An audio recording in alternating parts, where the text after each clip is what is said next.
Je rêve d'une lune de miel en Polynésie. Je vous vois bien dans un bungalow sur pilotis au-dessus d'un lagon. Vous lisez dans mes pensées ? Avec mon fiancé, on adore aussi la plongée. Alors, je vous propose une matinée avec les Raymanta avant de partir observer les baleines à Tahiti. Ne me réveillez surtout pas. Je vous réserve aussi un cours particulier avec des chefs locaux pour confectionner un repas ensemble. Mais j'ai trop hâte. On va devoir avancer le mariage. Vous vous occupez vraiment de tout ?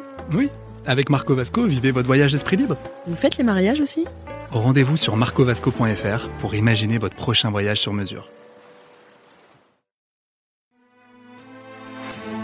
Les podcasts du Figaro.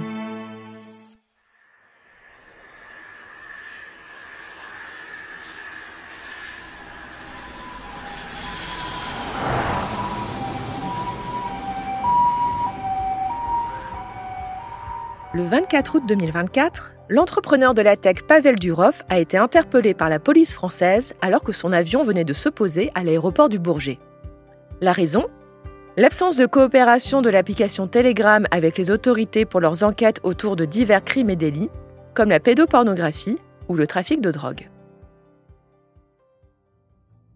Cette spectaculaire arrestation a mis en lumière l'application Telegram, qui est une messagerie pas tout à fait comme les autres. Comment fonctionne ce concurrent de WhatsApp et pourquoi cette application agace autant les autorités ?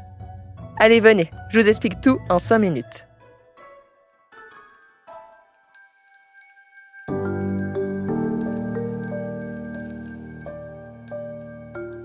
Pour comprendre Telegram, il faut revenir rapidement sur le parcours de Pavel Durov. En 2006, ce Russe a créé avec son frère Nikolai le réseau social VKontakte, ou VK, qui est considéré comme le Facebook russe. En 2011, alors que Vladimir Poutine s'apprête à être réélu président, la plateforme devient un foyer de contestation et d'organisation pour les opposants politiques. Les autorités demandent à VK d'agir en fermant ses groupes, mais Pavel Durov refuse. Pire, son algorithme met davantage en avant ces espaces de discussion. La pression du Kremlin face à ce provocateur ne cessera de s'accentuer. Et Pavel Durov sera contraint de revendre ses parts en 2014. Il prend alors le chemin de l'exil, avec en poche 300 millions de dollars et 2000 bitcoins.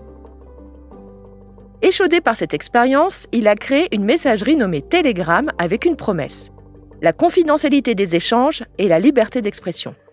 Durov ne cesse depuis de se déplacer partout dans le monde.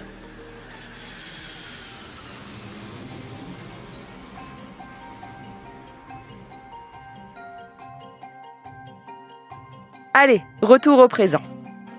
Telegram est aujourd'hui utilisé par près d'1 milliard de personnes, dont une grande partie vit dans l'ex-URSS. En France, l'application compte environ 1 million d'utilisateurs, dont le plus illustre est le président Emmanuel Macron. Mais elle est très loin des 44 millions d'utilisateurs français de WhatsApp.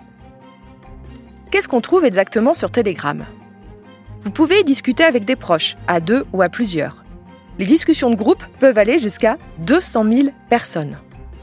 Vous pouvez aussi vous abonner aux très populaires chaînes Telegram où défilent des messages postés par le créateur du canal de diffusion. L'application est donc à la fois une messagerie et un réseau social. On trouve sur Telegram un ensemble bigarré de groupes et de canaux de diffusion. Et cela va d'innocentes discussions de famille aux canaux de mouvements complotistes, de trafiquants de drogue, de vendeurs de faux papiers, de propagande terroriste, de prostitution ou bien de retransmission illégale de matchs de football. Telegram est aussi devenu dans de nombreux pays une plateforme majeure de bataille et de propagande politique. Depuis 2015, 31 pays ont banni l'application de manière temporaire ou permanente. Si autant de vilaines personnes sont sur Telegram, c'est en partie grâce à la promesse de confidentialité des échanges. Mais en réalité, très peu de conversations Telegram sont chiffrées. La plateforme a accès à tous les échanges sur les groupes et sur les canaux Telegram. Même les conversations à 2 personnes sont lisibles par le service, sauf à avoir choisi l'option « Nouvel échange secret ». Comme Telegram sait parfaitement ce qu'il se passe sur une grande partie de sa plateforme, les autorités attendent d'elle 2 choses. 1. Qu'elle fasse le ménage en supprimant les groupes et canaux illégaux. 2. Qu'elle partage des informations avec la police et les juges quand elle reçoit des réquisitions judiciaires venant de pays démocratiques. Mais dans les 2 cas, le bilan de Telegram est jugé très insuffisant. Il serait faux de dire que la plateforme, qui s'affiche comme championne de la liberté d'expression, ne fait rien. Mais elle est bien plus laxiste et bien plus lente à réagir que ses alter-ego américains ou chinois. Il n'est donc pas très étonnant que les criminels s'y sentent en sécurité, et ça, même s'ils ne passent pas toujours par l'option « nouvel échange secret ».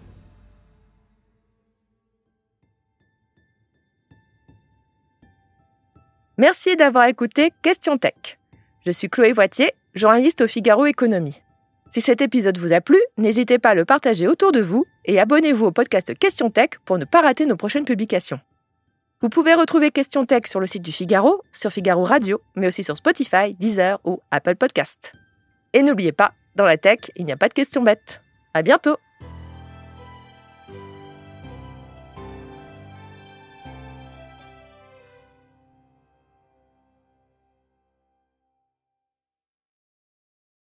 Je rêve d'une lune de miel en Polynésie. Je vous vois bien dans un bungalow sur pilotis au-dessus d'un lagon. Vous lisez dans mes pensées? Avec mon fiancé, on adore aussi la plongée. Alors, je vous propose une matinée avec les Raymanta avant de partir observer les baleines à Tahiti. Oh, ne me réveillez surtout pas. Je vous réserve aussi un cours particulier avec des chefs locaux pour confectionner un repas ensemble. Mais j'ai trop hâte. On va devoir avancer le mariage. Vous vous occupez vraiment de tout?